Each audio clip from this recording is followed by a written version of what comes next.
இந்த உற்சவங்கள் ஒன்றும் எங்களுடைய வாழ்நாட்களிலே மனிதனுடைய பண்பாட்டு விழுமியங்கள் அந்த அவர்களுடைய நாள்தோறும் அவர்களுடைய வாழ்கின்ற அவர்கள் வாழ்ந்து கொண்டிருக்கின்ற காலங்களிலே அவர்கள் எட்டுகின்ற அவர்கள் எதிர்நோக்குகின்ற ஒவ்வொரு தர்ம சங்கடமான நிலைகள் வருகின்ற பொழுது நாங்கள் திரும்பி பார்க்கிறது சிந்திக்கிறது கடவுள். எங்களால் முடிந்த அளவுக்கு எவ்வளவு தூரம் எங்களால் இயலுமோ தனிப்பட்ட ரீதியில ஓடுவோம். யாரையாவது பிடிச்சல் ஏதோ ஒரு வழியில ஓடக்கூடிய அளவுக்கு ஓடிக்கொண்டே இருப்போம். ஒன்றுமே இயலாத என்ற ஒரு கட்டத்துல என்ன நடந்தது என்று சொல்லி ஒரு திரும்பி அதுக்கு பிறகுதான் பார்ப்போம். நடந்து கொண்டு செல்லுகின்ற பொழுது காலிலே ஒரு கல் அடித்த உடனேதான் நாங்கள் நிலத்துல பூமியை பார்க்கிறோம். அதுக்கு முன்னுக்கு நாங்கள் பூமியை பார்த்து கொண்டு நடக்கிறது இல்லை. இதில் ஒரு மிக முக்கியமான ஒரு விஷயம் என்னென்று சொன்னால், எப்பவும் நாங்கள் பூமியை பார்த்து கொண்டு நடந்தமாக இருந்தால் அந்த கல்லுங்களுக்கு அடிச்சிருக்காது. ஒரு சிறிய ஒரே ஒரு உதாரணம். அப்ப எப்பவும் நாங்கள் பூமியை பார்த்து கொண்டு நடந்தால் எங்களுடைய காலில் கல் அடித்திருக்காது என்று சொல்லி சொன்னால், இது ஒரு சின்ன ஒரு விஷயத்தை இது ஒரு பெரிய விஷயமாக கையா கதைக்கிறார் என்று யோசிக்க கூடாது. எங்களுக்கு ஒரு நெகத்தில் அதாவது காலில் ஒரு விரல்ல கல்லடிச்சது என்று சொன்னால், ஒரு டயபெட்டிக்ஸ் வருத்தம் உள்ள ஒரு ஆளுக்கு ஒரு காலில் விரல்ல நெகத்தில் ஒரு புண் வந்ததுண்டா அப்படி இருக்க சொல்லுங்க. அடிக்கிற கல்ல சின்னந்தான், ஓடுகிற ரத்தம் சின்னந்தான், தாக்கப்பட்ட இடமும் ஒரு சிறிய விரல் தான், ஒரு சிறிய பகுதி தான். ஆனால் அந்த விரல்ல ஒரு புண் வந்து விட்டதுண்டா எப்படி இருக்க சொல்லுங்க. ஒரு டயபெட்டிக் ஒரு சல்ரோக வருத்தம் உள்ள ஒரு ஆளு அப்படியே படிப்படியா என்ன செய்யறது சொல்லுங்க. அந்த புண் மாறாது என்று சொல்லி ஒரு விரல் எடுத்து அப்படியே கால் இரண்டாவது விரல் எடுத்து பாதம் எடுத்து அப்படியே முழங்கால் அளவில் எடுத்து அப்படியே தொடை அளவில் எடுத்து அப்படியே கொஞ்சம் கொஞ்சமாக வருத்தம் அப்படித்தான். எங்களுடைய வாழ்நாட்களிலே நாங்கள் இந்த விரதத்தை அதாவது வழிபாட்டினூடாக நாங்கள் எங்களை ஒரு நல்ல நிலைப்படுத்தி எங்களுடைய மனதை நல்ல ஒரு நெறிப்படுத்தி நாங்கள் சென்று கொண்டிருக்கின்ற தன்மை இருக்குமாக இருந்தால் நிச்சயமாக அந்தந்த காலங்களிலே நாங்கள் அந்தந்த இலக்குகளை எட்டிவிடலாம். எந்த விதமான சலனங்கள் சங்கடங்கள் எங்களுக்கு எவ்வளவோ வந்து கொண்டு திரும்ப திரும்ப கடவுள் சோதனைகளை கொடுத்து கொண்டே இருப்பார். துன்பம் என்று சொல்லி கொண்டு எங்களை எதிர்நோக்குகின்ற பொழுதுதான் நாங்கள் என்ன நடந்தது என்று சொல்லி திரும்பி பார்க்கிறோம். அந்த துன்பம் என்ன காரணத்தினாலே எங்களுக்கு வந்தது என்று சொல்லி நாங்கள் அதனுடைய காரணத்தை தெரிந்து கொண்டோமாக இருந்தால் அந்த துன்பம் தொடர்ந்து எங்களுக்கு தொடர்வதற்கு வாய்ப்பில்லை. துன்பம் வந்தவுடனே நாங்கள் கடவுளிடத்தை நாடுகின்றோம். இந்த துன்பம் என்னத்தாலே எங்களுக்கு வந்தது என்பதை நாங்கள் சிந்திக்கிறோம். அப்ப அந்த சிந்தனை இந்த துன்பம் வந்த காரணத்தை முதல் துன்பத்துக்கு நாங்கள் பரிகாரம் தருவதல்ல. அந்த துன்பம் வந்ததனுடைய காரணத்தை நாங்கள் தெரிந்து கொண்டோமாக இருந்தால் அதை மாற்றி விட்டோமாக அந்த காரணத்தை நாங்கள் அறிந்து அதை மாற்றி விட்டோமாக இருந்தால் தொடர்ந்து எல்லா விதத்திலையும் நாங்கள் எங்களை தவிர்த்துக் கொள்ளலாம். வழிபாடு என்பது மெய்யன்பர்களே அந்த நாயன்மார்கள் இருக்கிறார்கள். 63 நாயன்மார்கள் பெரிய புராணத்தில் உலகெல்லாம் உணர்ந்து ஓதுதற்கரிதவன் நிலவுலாவிய நேர்மலை வேணியின் அழகில் சோதியன் நம்பல தாடுவான் வலசிலம் படி வாழ்த்தி வணங்குவான் என்று சொல்லுகிற பெரிய புராணத்தினுடைய புராணம். இந்த புராணத்தில் இருக்கிற உலகெல்லாம் உணர்ந்தோதற்கரியவர் என்று சொல்லுகின்ற இந்த புராணத்தில் இருக்கிற எழுத்துக்களை ஒன்றொன்றாக எண்ணி பாருங்கள். 63 எழுத்து இருக்கிறார். நாயன்மார்கள் 63 பெரிய புராணத்தினுடைய நாயன்மார்கள். அந்த நாயன்மார்களிலே நாங்கள் சன்னிதானங்களிலே எங்களுடைய வசதிக்கு தகுந்த மாதிரி முக்கியமாக இந்த 4 மட்டும்தான் எங்களுக்கு தெரியும். கண்ணுக்கு முன்னுக்கு இப்படி எங்கேயாவது கேள்விப்பட்டிருக்கிறோம், ஆனா அவையும் எங்களுக்கு வடிவா தெரியாது. அந்த 4 கூட எங்களுக்கு வடிவாக தெரியாது.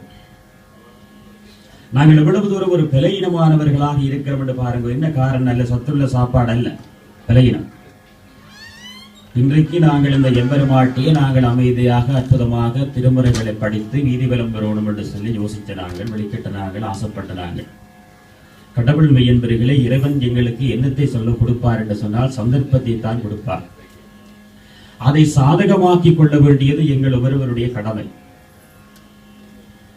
கடமை என்கிறதுக்கு அப்பால் அதை சாதகமாக்குவதுதான் நாங்கள் அதிலே இருந்து பெறுகின்ற ஒரு பெரிய யோசனம் கூட.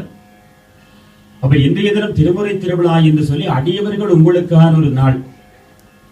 அப்ப நாங்கள் அந்த இரவி வசந்த மண்டபத்தில் இருந்து எழுந்தருளிய எம்பெருமாட்டி நாங்கள் நாள்தோறும் பாடுகின்ற பாடல்கள், அதாவது நாயன்மார்கள் எங்களுக்கு கொடுத்து தமிழிலேயே கொடுத்து அற்புதமான அந்த திருமுறைகள்ல இருந்து பாடுகிற பாடல்களை நாங்கள் எல்லாருமாக படித்து சொல்லிக் கொடுத்து அவங்களை அப்படியே வீதி பலம் வருவோம் என்று சொல்லிதான் வெளிக்கிட்டு நாங்கள் என்ன நடந்து முடிஞ்சது கடைசியா எவ்வளவு தர்ம சங்கடம் படுறோம் சொல்லுங்க. அதை கொண்டு வந்து வாசல்ல கிட்ட வந்துட்டுதோ முடிப்போமோ தெரியாதுன்ற மாதிரி முடிக்கிற மாதிரி இருந்தது.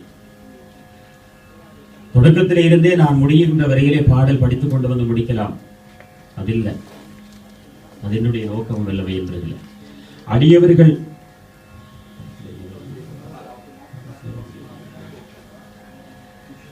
ஒவ்வொன்றும் அந்த சந்தர்ப்பத்திலே நாங்கள் ஒவ்வொருவரும் நாங்கள் படிக்க வேண்டும் என்பவர்கள். அதற்காகத்தான் அந்த திராவிட, அதாவது இந்த ஸ்தோத்திரம், அதாவது இது இதனுடைய பதிகம் என்னவென்று சொன்னது பஞ்சபுராண வேளையெல்லாம், இந்த திராவிட ஸ்தோத்திர வேளையெல்லாம் அடியவர்கள் நீங்கள் இறைவனிடத்தை அன்பு செலுத்த வேண்டும் என்பதற்காக, அப்ப இறைவனிடத்தை நீங்கள் பாட வேண்டும் என்பதற்காக வெறுமனே நாங்கள் சாதாரணமாக நாங்கள் பூசை செய்கின்றது காட்டிலும் நீங்கள் இறைவனிடத்தை அன்பு செலுத்தி பாடுவதோ, இறைவனிடத்தை எவ்வளவு தூரம் அன்பாக மன்றாடுவது எவ்வளவு அதனுடைய பெருமதி கூட.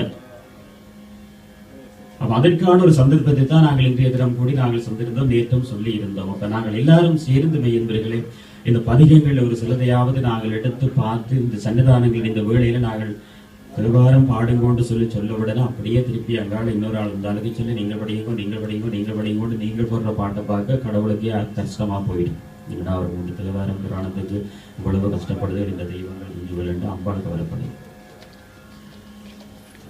நான் தான் இறைவனுடைய ஒரு பிரதிநிதியாக பக்கத்தில் என்று நான் சொல்ல அம்பாளுக்கு நீங்கள் எல்லாரும் ஒரு சந்தோஷமாக ஒரு திராவிட ஸ்தோத்திரம் மெய்யுருகி பாடுங்கொண்டு நாங்கள் சொல்ல நீங்கள் ஒரு ஆள் படிக்க தொடங்க வேண்டியதான்.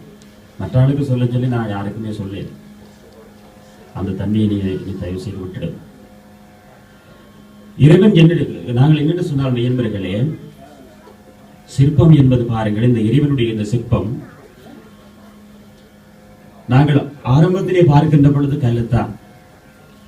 எவ்வளவோ அடிகளை சிப்பாசாரியனுடைய எவ்வளவோ அடிகளை தாங்கித்தான் இன்றைய தினம் நாங்கள் தெய்வமாக கையெடுத்து கும்பிட்டுக் கொண்டிருக்கிறோம். இறைவனுடைய அந்த பூசையினுடைய நேரம் நாங்கள் தயவு செய்து நாங்கள் மிகவும் விழிப்பாக இருக்க வேண்டும். அந்த நேரத்துக்கு அடுத்து என்னென்று சொன்னால் அந்த நேரத்தில் அது செய்யணும். பரம்பொருள் இறைவன். நாங்கள் எங்களுடைய இஷ்டத்துக்கு எங்களுடைய விருப்பத்துக்கு தகுந்த மாதிரி நாங்கள் செய்து கொண்டு போகக்கூடாது. கடவுள் இறைவன் பார்த்துக் கொண்டிருக்கிறாள், காத்துக் கொண்டிருக்கிறாள் இறைவி. இறைவி காத்துக் கொண்டிருக்கின்ற இறைவிக்கு நாங்கள்லாம் தட்டு சொல்லி எந்த நேரம் என்னென்ன செய்ய வேண்டுமோ அதை சொல்லணும். வீட்டில் ஒரு தேர்தனை இல்லாட்டி ஒரு நினைச்சது நடக்கலன்னு சொன்னா என்ன நடக்க சொல்லுங்க. வீட்டுல எவ்வளவு பிரச்சனை வருது. ஒரு கிளி வேண்டது நான் எடுத்த ரயில் எடுக்கிறதுக்கு என்ன அவ்வளவு வேலையை பிசியோன்னு சொல்லி என்ன பிரச்சனை வரும், எவ்வளவு பிரச்சனை வருது. ஒரு சாப்பாடு நீங்க வீட்டுல பாருங்க, சாதாரணமாக மனிதர்களிடத்துல எவ்வளவு பிரச்சனை வருது. கடவுளுக்கு அந்த உரியத்தில் அந்த நேரத்தில் நாங்கள் செய்கிற அந்த பூசை அந்த வழிபாட்டில் மையங்களை தயவு செய்து நாங்கள் மற்றவர்கள் அடுத்தடுத்த ஆளுக்கு சொன்னதை விட்டு எல்லாரும் அமைதியாக ஒரே சிந்தனையோடு பல கடவுளை பார்த்து கொண்டிருந்தோம், அம்பாளை பார்த்து கொண்டிருந்தோம். விவகாரம் படிக்க சொன்னோட நாங்களை பின்னுக்கு திருப்பாருங்க. யார் முன்னுக்கு இருக்கிறீங்களோ, யார் படிக்க தொடங்குறீங்களோ, யாராவது படிக்க தொடங்குறவர்கள் அதுக்கு தகுந்த மாதிரி உங்களை தயார்படுத்தி முன்னுக்கே வந்து நில்லுங்க என்று அந்த தீபாராதனை முடிந்து அர்ச்சனை முடிந்து திராவிட ஸ்தோத்திரம் பாடுங்கோண்டா திருச்சி தம்பலம் தான் கேட்கணும். இது நீங்கள் பாடுங்க நீங்கள் நாங்கள் ஒத்தோ போட்டு எடுக்கிறதுக்கு இடையில கடவுள் காத்துக்கொண்டு ஏனென்று சொன்னால் நாங்கள் இந்த வழிபாடுகள்ல எங்களுடைய வழிபாட்டு எந்த விதமான இறுக்கமும் கட்டுப்பாடும் இல்லாதனால் பூசணி கொடி நீத்து கொடியை போன்றது எங்களுடைய மதம். எங்களுடைய மதத்துக்கு எந்த விதமான ஒரு வரையறை கட்டுப்பாடு அல்ல. எங்களால் எவ்வளவு தூரம் முடியுமோ அவ்வளவு தூரம் நாங்கள் ஓடி களைச்சு எங்கன்னா ஒரு இடத்துல பூசணிக்காக காய்க்கும். நீத்துக்கொடியும் அதே பூசணிக்கொடியும் நீத்துக்கொடி ஓடக்கூடிய அளவுக்கு ஓடும். களைச்சவுடன் அதுல 2 ஒரு காய் காய்க்கும்.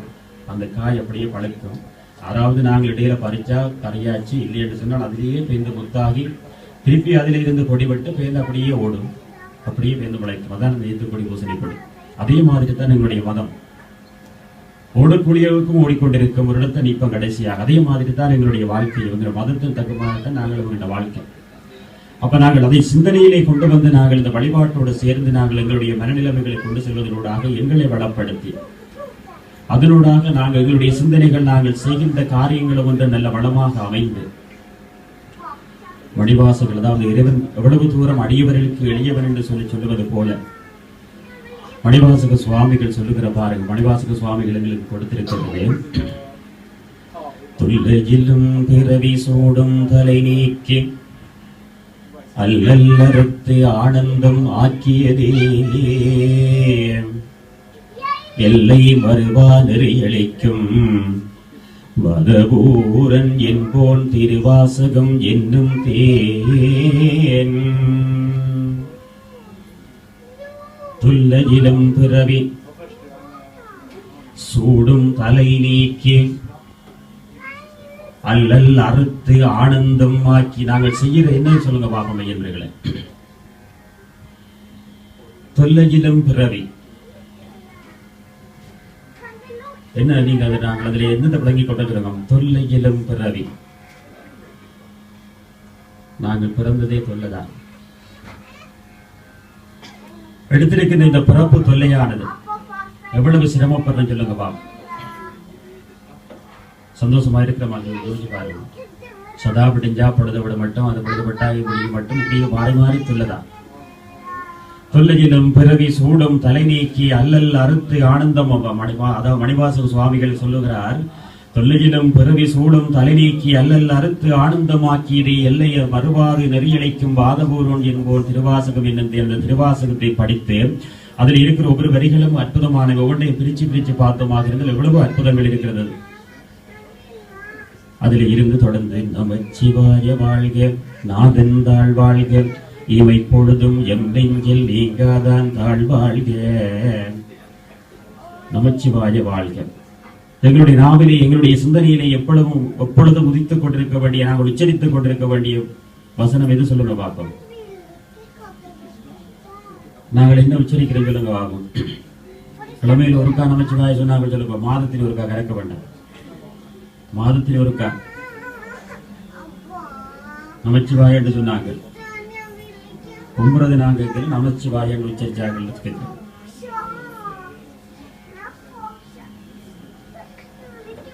நமச்சிவாய வாழ்க நாதன் தாழ் வாழ்க இமைப்பொழுது எது சொல்லுங்க பார்ப்போம். பாருங்கள் எவ்வளவு தூரம் அற்புதமாக மூன்றாவது வழியில சொல்லியிருக்கிறார். நமச்சிவாய என்கின்ற சிந்தனை எங்களுடைய நாவில் எங்களுடைய உள்ளத்திலே எப்பொழுதும் இருக்க வேண்டும். நாதன் தாழ்வாழ்க, நமச்சிவாய வாழ்க நாதன் தாழ்வாழ்க இமை பொழுதும் எங்கள் நெஞ்சில் நீங்காதான் தாழ்வாழ்க என்று சொல்லி, அதாவது நாங்கள் தற்செயலாக எங்களுடைய கண் இமைத்து மறக்கிறதுக்கு இடையே அந்த வேளையில கூடி எங்கள் சிந்தனையில இருந்து அவர்கள் சிந்தனை மறக்கக்கூடாது. கண் ஒரு முறை எங்களுடைய கண் மூடி திறக்கின்ற பொழுது கூட அந்த சிந்தனை எங்களுடைய உள்ளத்திலே இருந்து அகலக்கூடாது.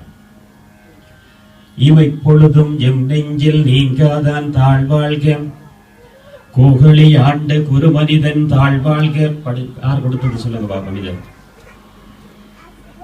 யார் கொடுத்தது? நாங்கள் தத்துவத்தோட பாட்டு எழுதி கடவுளுக்கு படித்தாலும் சரி, அல்லது நாங்கள் கவிதைகளை எழுதி வாசித்தாலும் எவ்வளவோ கணனிகள் இவையெல்லாம் காண முன்பது எங்களுக்கு முன்னுக்கு கண்ணுக்கு தோன்ற, அதாவது கண்ணுக்கு தெரியாத அற்புதங்களான அந்த தெய்வங்கள், நாயன்மார்களுடைய அந்த அவதாரங்கள், அவர்களுடைய அந்த பிறவி, அவர்கள் கொடுத்த அந்த பாடல்கள், தங்களுடைய சிந்தனையினாலே இறைவனுடைய திருவருளினாலே அவர்களுடைய நாவிலே இருந்து வந்த வார்த்தைகள் எவ்வளவு அற்புதம் இருக்கிறது சொல்லுங்கவா. அதை நாங்கள் என்ன செய்ய வேண்டும்? ஒன்றும் இல்லை, அந்த சிவபுராணத்தை படிச்சாலே காணும். எங்களுடைய சிந்தனையிலே நாங்கள் அந்த சிந்தனையிலே கொண்டு வந்து இறைவனுடைய பாதங்களிலே அன்பு செய்யுங்கள். மையன்பர்களே, கடவுளையும் என்ன சொல்லுகின்றார்கள் சொன்னால் அதில் சொல்லுகிறது, அதில் இருக்கிற ஒவ்வொரு வரியிலையும் சொல்லுது பாருங்க. நமச்சிவாய வாழ்க நாதன் தாழ்வாழ்க இமை பொழுதும் என் நெஞ்சில் நீங்காதான் தாழ்வாழ்க கோகலி ஆண்ட குரு மனிதன் தாழ்வாழ்க. தாழ் இது சொல்லுங்க பார்ப்போம். எது தாழ்? பாதம். அப்ப அங்கு கடவுளையும் அது வேறையோட, அதாவது முகத்தை பாக்கில கண்ட பாக்கில அங்கு வேறு ஒன்றையும் அவர் சொல்லல. அவர் சொன்னது எது சொன்னார் என்று சொன்னால் பாதத்தை தான் சொல்றார் கடவுள். அந்த வாதபுரன் என்னத்தை சொன்னார் என்று சொன்னால் அந்த சிவபுராணம் முடிகின்ற வரையிலே பாதத்தை தான் படிக்கிறார். பாருங்க எவ்வளவு ஒரு அற்புதம் இருக்கிறது என்று சொல்லி, அந்த தாழ் இறைவனுடைய பாதங்கள், இறைவனுடைய அந்த பாதங்களை தான் முள்ளங்கு தச்சா வலிக்கும் சொல்லுங்க பாருங்க. முள்ளங்கு தச்சா வலிக்கும். தூக்கு தண்டனை முடிந்த உடனே இன்னத்தை முதல் விட்டுறாங்க சொல்லுங்க பாப்போம். காலில் எதை வெட்டுறாங்க? குதி. தூக்கு தண்டனை கொடுத்தாலும் குதி வெட்டணும், இல்லாட்டி தப்பிட்டு வேற. வெளிப்படை இல்லையா? சில மெய்யவர்கள் என்னன்னு சொன்னால், அந்த சிவபுராணத்தில் இருக்கிறது ஒவ்வொன்றும் நீங்கள் இது நான் ஏதாவது இது சொல்லி தர மாதிரி உங்களுக்கு டிப்ஸ்கள் தர மாதிரி முடிஞ்சிடக்கூடாது. அந்த நாயன்மார்களுடைய அந்த அற்புதம் பாருங்கள். அந்த சிவபுராணத்தில் இருக்கிற ஒவ்வொரு வரியிலையும் வருகிறது கடைசியாக இறைவனுடைய பாதம். அவர் பார்த்தது கடவுளுடைய பாதம் தான் என்பதில். நாங்கள் நாளாந்த படிக்கிற ஆனைமுகன், ஆறுமுகன், அம்பிகை, பொன்னம்பலவன், ஞானகுரு, இந்த 5 பேர்களுடைய ஆனைமுகன், ஆறுமுகன், அம்பிகை, பொன்னம்பலவன், ஞானகுரு, வாணி, பதம், எதை சொல்றீங்க? இந்த 5 பேருடைய அவருடைய பாதங்களை தான் எங்களை படிய சொல்கிறார்.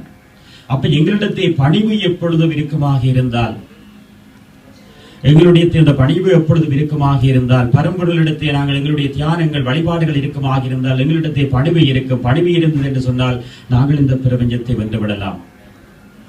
சுருக்கமா வளர்ந்தான் மெய்யவர்கள் ஒரு ஒன்றும் இல்லை. பணிவு எங்களுக்கு வீட்டுல புருஷன் பஞ்சாதிட்ட, பஞ்சாதி புருஷனிட்ட, பிள்ளைகள் அம்மா அப்பாட்ட, அம்மா அப்பாக்கள் பிள்ளைகளிட்ட, எல்லார்ட்டையும் மாறி மாறி பணிவு இருந்தால் குடும்பம் ஓகோ என்று சந்தோஷமாக ஓடும்.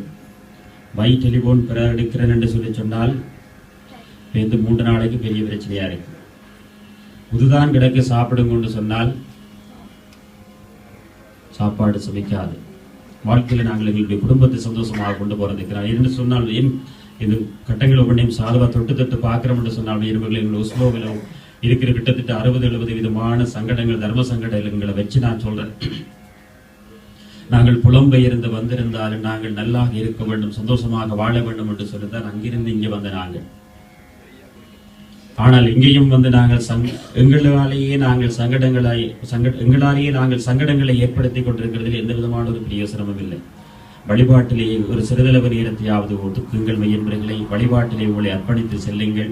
செய்கின்ற காரியங்களை நன்றாகவே செய்யுங்கள், எல்லாம் நன்றாகவே அமையும் என்று சொல்லி கேட்டு தொடர்ந்து மெய்யன்பர்களே, எம்பெருமாட்டினுடைய திருமுறை திருவிழா இன்றைய தினம் மிகவும் சிறப்பாக நடைபெற்றது. இதே போன்று தொடர்ந்து வருகின்ற ஒவ்வொரு நாட்களும் நாளைய தினம் மஞ்சள் திருவிழா, எம்பெருமாட்டினுடைய ஒரு சிறப்பான அந்த மஞ்சள் திருவிழா நாளைய தினம் மிகவும் சிறப்பாக நடைபெறும். இதே போன்று 4:45 நிமிடம் அபிஷேகம் ஆரம்பமாகி பூஜை நிகழ்வு சிறப்பாக நடைபெறும். அதைத் தொடர்ந்து அப்படியே ஒவ்வொரு நாட்களும் மிகவும் சிறப்பான ஒவ்வொரு உற்சவங்களும் அப்படியே படிப்படியாக இருக்கிறது. அந்த உற்சவ காலங்களிலே மஞ்சள் திருவிழாவை தொடர்ந்து அடுத்து வெள்ளிக்கிழமை வசந்தோற்சவ நிகழ்வு, அதுவும் அதே போன்று சிறப்பாக நடைபெறும் வழமை போன்று. அதைத் தொடர்ந்து சனிக்கிழமை உங்களுக்கு ஒரு சிறப்பான அடுத்த சிறப்பு என்னவென்று சொன்னால் திருவிளக்கு பூஜை. என்பவர்களே, பெண்ணடியவர்கள் எல்லாரும் உங்களுடைய கரங்களினாலே எங்களுக்காக நாங்கள் இந்த பிரார்த்த வழிபாடாக இருக்கிற இந்த சன்னிதானத்துடைய வழிபாடு, இந்த பிரபஞ்சத்தில் இருக்கிற எல்லா ஜீவராசிகளுக்குமாக ஆண்டவனுக்கு நாங்கள் செய்கிற இந்த பூஜையினுடைய ஒரு சிறப்பு, இந்த மகோத்சவம் அல்லது உற்சவம். அந்த உற்சவத்திலே அடியவர்கள் நீங்களாக இருந்து இந்த அற்புதமான இந்த திருவிளக்கை ஏற்றி அன்றைய தினம் இந்த உற்சவ காலங்களில் எம்பெருமாட்டிக்கு முன்பாக இருந்து விளக்கு பூஜை, திருவிளக்கு பூஜை செய்து மந்திரபூர்வமாக திருவிளக்கு பூஜையை செய்து எங்களுடைய கரங்களிலே அதை தாங்கி எல்லாம் வல்ல எம்பெருமாட்டி வீதி வலம் வருகின்ற பொழுது அவளுக்கு பக்கத்தில் நாங்கள் அப்படியே வலமாக கொண்டு வந்து எங்களுடைய விளக்கினுடைய ஒளியிலே கிட்டத்தட்ட ஒரு 108 தீபங்கள் குத்து விளக்கு வைத்து அந்த பூஜை செய்து அன்றைய தினம் இந்த மின்குமிழ் எல்லாம் தணிக்கப்பட்டு இதெல்லாம் எப்ப வந்தது எங்களுக்கு இந்த அற்புதமான சுடரை விட. அப்ப நீங்க உங்களுடைய ஒத்துழைப்பு, நீங்கள் மனம் வச்சால் இந்த முன்குமுள் எல்லாம் தனிச்சு அன்றைய தினம் நீங்கள் ஒவ்வொருவரும் கொளுத்துகிற இந்த குத்துவிளக்கு திருவிளக்கு பூஜையினுடைய அந்த பிரகாசத்திலேயே பெருமாட்டியை வீதி வலம் கொண்டு வருவதற்கு ஒரு சிறப்பு இந்த சனிக்கிழமை. எனவே அன்றைய தினம் நீங்கள் எல்லாருக்கும் தெரியப்படுத்தி நீங்கள் ஒவ்வொரு அடியவரும் குறைந்தது 3-4 பேருக்கு அடியவர்களுக்கு தெரியப்படுத்தி கூட்டிக் கொண்டு வந்து சந்தோஷமாக இந்த திருவிளக்கு பூஜையை செய்யுங்கள். என்ன தமிழ் பள்ளிக்கூடம், இங்கிலீஷ் பள்ளிக்கூடம், என்ன பள்ளிக்கூடம் இருந்தாலும் எல்லாம் முடிச்சு ஒரு கிட்டத்தட்ட நீங்கள் ஒரு 6:30 மணிக்கு இந்த கோயிலடிக்கு வந்தாலே காணும். அவசரம் முடித்தபடியே பூஜையோடு இந்த திருவிளக்கு பூஜையை செய்யலாம். ஐயன்வர்களே, கிடைத்திருக்கிற ஒரு சந்தர்ப்பம். எல்லா அடியவர்களும், நீங்கள் எல்லா பெண்ணடியவர்களும் வயது வேறுபாடல்ல, இது திருவிளக்கு பூஜை. சுமங்கலி பூஜை என்று சொன்னால்தான், அதாவது திருமணம் செய்தவர்கள் செய்யணும் அப்படியெல்லாம் நிலைமையில் இருக்குது. இது திருவிளக்கு பூஜை என்று சொன்னால் இறைவனுடைய சன்னிதானத்திலே நாங்கள் திருவிளக்கிடுவது. அன்றைய நாள் ஒரு மிகவும் ஒரு சிறப்பான நாள். அந்த சனிக்கிழமை அன்றைய தினம் நீங்கள் எல்லோரும் இந்த திருவிளக்கு பூஜையிலே பங்கு கொள்ளுங்கள். வருகை தருகின்ற பொழுது ஒரு விளக்கு, ஒரு சிறிய பாத்திரம் நீங்கள் நீர் வைத்து பூஜை செய்வதற்கு, அதே மாதிரி ஒரு சில்வர் தட்டம் அவ்வளவும் கொண்டு வாருங்கள், மிச்சமெல்லாம் சன்னிதானத்திலே உங்களுக்கு வழங்குவார்கள் என்பதை மகிழ்வோடு தெரியப்படுத்தி, அதைத் தொடர்ந்து அடுத்த நாள் ஞாயிற்றுக்கிழமை மிகவும் ஒரு சிறப்பான ஒரு உற்சவம். அந்த தினம் அந்த உற்சவத்தை ஞாபகப்படுத்துவதற்கென்றே ஒரு அடியவர் இங்கே வருகிறது போல தெரிகிறது. மிருக ஜாத்திரை என்று சொல்லப்படுகின்ற வேட்டை திருவிழா நிகழ்வு. அந்த வேட்டை திருவிழா நிகழ்வு நாங்கள் வெளிவீதியிலே செய்வதற்காக ஆயத்தப்படுத்திக் கொண்டிருக்கிறோம். அநேகமாக எம்பெருமாட்டியுடைய விருப்பத்தோடு மிகவும் சிறப்பாக அந்த வேட்டை திருவிழா நடைபெறும் என்கின்ற ஒரு நம்பிக்கை இருக்கிறது. அந்த மிருக ஜாத்திரை நிகழ்வும் மாலை இதே போன்ற பூஜை நடைபெற்று கிட்டத்தட்ட ஒரு 7 மணி அளவிலே, ஒரு 6:35 7 மணி அளவிலே வெளிவீதியிலே அந்த வேட்டை திருவிழா நிகழ்வு நடைபெறுவதற்கு இருக்கிறது. நீங்கள் செய்கிற ஒரு இது எப்படி நீங்கள் ஒவ்வொரு வீட்டு புதினங்கள் உங்களுக்கு காது கட்டிச்சதோ அதை உடனுடன் அடிச்சு எப்படி எல்லாருக்கும் தெரியப்படுத்துறீங்களோ கதைக்கிறீங்களோ, அதே மாதிரி அதைவிட ஒரு மிக முக்கியமான ஒரு விஷயமாக இந்த இறைவனுடைய உற்சவத்தில் வருகின்ற இந்த சிறப்பு, இந்த வேட்ட திருவிழா, திருவிளக்கு பூஜை, இந்த நாளைய தினம் அப்படியே தொடர்ந்து வருகின்ற இந்த உற்சவங்களையும் நீங்கள் எல்லாருக்கும் அடித்து தெரியப்படுத்தி எல்லாரும் இழுத்துக்கொண்டு இதில் வாங்க. உள்ளுக்குத்தான் வேற வசதி உங்களுக்கு கிடைக்கல என்றாலும் காரில் நின்று அப்படி வெளியில் நின்றால் இந்த உற்சவத்தையாவது பார்த்து இறைவனுடைய இந்த சிறப்பை நாங்கள் பார்க்க வேண்டும் என்று கிடைத்திருக்கிறது. இந்த நோர்வே தேசத்தில் இப்படியான ஒரு அற்புதங்கள் முருகப்பெருமானுடைய சன்னிதானத்தில் உற்சவ காலங்களில், அதை தொடர்ந்து அது வருகின்ற அடுத்த மாதம் நடைபெறும். அதே மாதிரி வருடத்தில் ஒரு 2-3 நாள் உற்சவங்கள். இதற்கு முன்பாக எல்லாம் வல்ல விநாயக பெருமானுடைய கணபதி துர்க்கா ஆலயத்தில் உற்சவம் நடைபெற்றது. தொடர்ந்து எங்களுடைய தாய் தெய்வம் துர்காதேவியினுடைய சன்னிதானத்தில், அதை தொடர்ந்து சிவசுப்பிரமணிய பெருமானுடைய சன்னிதானத்தில் வருடத்தில் 3 நாட்கள்லாம் நாங்கள் இந்த உற்சவ காலங்கள் நாங்கள் என்னத்தை செய்யறோம் சொல்லுவோம். ஒவ்வொரு சனி ஞாயிறும் ஒவ்வொரு பாட்டி ஃபங்க்ஷன் போகிறோம். இருந்து இப்படி 2 மணி மட்டும் இருந்து இது ஒரு அடியவர் சொன்னார். ஆக வெள்ளனம் முடிஞ்சது என்று சொன்னால் ஒரு 1 தானம் வெள்ளனம் முடிஞ்சார். வெள்ளனம் முடிஞ்சது எத்தனை மணி என்றால் 1:30 என்று சொல்லி நேற்று ஒரு பையன் ஒரு ஆள் சொன்னார். சொன்னது கேட்டு சிரிச்சேன்னா வெள்ளனம் முடிஞ்சதுன்னா 1:30 தானம், இல்லைன்னா 3 மணி ஆகும் அவர் ஃபங்க்ஷன் பாட்டி என்ன. நாங்கள் ஒரு 9 மணி ஆச்சுன்னு சொன்னா பெரிய பிரச்சனை, எனக்கு நெஞ்சடிக்குது, என்ன சொல்ல போறீங்களோ தெரியாதுன்றது பயந்து சொல்றேன். அப்ப இந்த உற்சவ காலங்கள் பாருங்க, வருடத்துல இங்கே ஒரு 12 நாள், ஐயாண்ட கோயில் ஒரு அந்த கணவருக்காவில் ஒரு 10 நாள், அதே மாதிரி முருகப்பெருமானுடைய சன்னிதானத்தில் ஒரு 10-12 நாள், மொத்தம் ஒரு 30-35 நாள் தான் நாங்கள் இந்த கோயிலில் வழிபாட்டுக்கு திருவிழாவுக்காக நாங்கள் ஒதுக்குறது. அப்ப அந்த உற்சவ காலங்களில் நாங்கள் பங்கு கொள்வதனூடாக எங்களுடைய பிள்ளைகளை கூட நாங்கள் இதில் வழக்கப்படுத்திக் கொள்ளலாம் என்பதை தெரியப்படுத்தி இந்த உற்சவத்தில் நிச்சயமாக நீங்கள் பங்கு கொள்ளணும் என்று கேட்ட ஞாயிற்றுக்கிழமை மிருக யாத்திரை வேட்டை திருவிழா. உங்களுடைய சிறுவர்களுக்கு நீங்கள் ஒவ்வொரு அவதாரங்களை வேடுவர்களாக சரி அல்லது மான்களாக சரி ஒவ்வொரு அவதாரங்களை நீங்கள் எடுத்துக்கொண்டு வரலாம். அதை நீங்கள் ஒழுங்கு செய்யலாம் என்பதையும் தெரியப்படுத்திக் கொண்டு திங்கட்கிழமை சப்பர திருவிழா அதுவும் சிறப்பாக நடத்துவதற்கான உத்தேசம் ஏற்பட்டுக் கொண்டிருக்கிறது. அநேகமாக அதுவும் சிறப்பாக நடைபெறும். அதை தொடர்ந்து வருகின்ற செவ்வாய்க்கிழமை மையன்றர்களே ரதோற்சவம் தேர் திருவிழா, அதுவும் உங்கள் எல்லோருடைய சிறப்பாக எங்கள் அடியவர்கள் எல்லோரும் தங்களுடைய பெயர்களை பதிவு செய்து கொண்டிருக்கிறார்கள். நீங்கள் பதிய தவறி இருக்கின்ற அடியவர்கள் உங்களுடைய பெயர்களையும் தொலைபேசி இலக்கங்களையும் பதிவு செய்து நீங்களும் இந்த தேர் திருவிழாவினுடைய ஒரு உபயகாரர்களாக சேர்ந்து நாங்கள் ஊர் கூடி இந்த தேரலுக்கு ஒரு நிகழ்வு அற்புதமாக ஆணவம் தன்மம் மாயை என்று சொல்லுகின்ற 3 மலங்களையும் கலைந்து எம்பெருமான் எங்களுக்காக, அதாவது எங்களை ஒரு வழிப்படுத்தி எங்களுடைய ஆத்மாவை சுத்திகரித்து இந்த பூமிப்பந்தில் தொடர்ந்து நடமாடுவதற்காக இறைவன் எடுத்துக் கொள்ளுகின்ற இந்த உற்சவத்திலே சிறப்பான ஒன்று இந்த ரதோற்சவம் தேர் திருவிழா. அந்த தேர் திருவிழாவிலே நீங்கள் வந்து பங்கு கொள்ள வேண்டும். மதியம் சரியாக 12 மணிக்கு தொடர்ந்து வருகின்ற செவ்வாய்க்கிழமை 10ஆம் தேதி சரியாக 12 மணிக்கு அபிஷேகத்தோடு 3 மணி அளவிலே எம்பெருமாட்டி தேரேறி வீதிவலம் வருகின்ற மங்கள வாத்தியங்கள், அடியவர்கள் உங்களுடைய கற்பூர சட்டி பால் சொம்பு உங்களுடைய நேர்த்திகளோடு அற்புதமாக வீதிவலம் வருகின்ற எங்களுடைய தாய் தெய்வத்தினுடைய நிகழ்வும் தொடர்ந்து வருகின்ற செவ்வாய்க்கிழமை இருக்கிறது. அதிலேயே நீங்கள் பங்கு கொள்ள வேண்டும் என்பதை தெரியப்படுத்தி அன்றைய தினம் இன்னும் சிறப்பு மகேஸ்வர பூஜை என்று சொல்லப்படுகின்ற அன்னதான நிகழ்வு இருக்கின்றது என்பதை தெரியப்படுத்தி அதைத் தொடர்ந்து வைகாசி விசாகத்தன்று அடுத்த நாள் தீர்த்த திருவிழாவும் மிகவும் சிறப்பாக நடைபெறும். தொடர்ந்து பூங்காவனம் வைரவர் மலையோடு உற்சவம் நிறைவு பெறும் மையன்றர்களே. இந்த தேர் திருவிழாவிலே பங்கு பெற்றாத நீங்கள் பதியாத அடியவர்கள் உங்களுடைய பேர் தொலைபேசி இலக்குகளை பதிவு செய்து எல்லோருமாக சேர்ந்து எம்பெருமாட்டினுடைய இந்த உற்சவத்தை சிறப்பித்து இறைவனுடைய திருவருளை பெற்று எல்லோரும் பேரானந்த பெருவாழ்வோ என்று சொல்லி கேட்டு உங்களுடைய அமைதிக்கு பெருமைக்கும் ஆசையோடு இறைவனுடைய திருவருளை மன்றாட்டமாக பிரார்த்தித்து அமைகிறேன். பார்வதி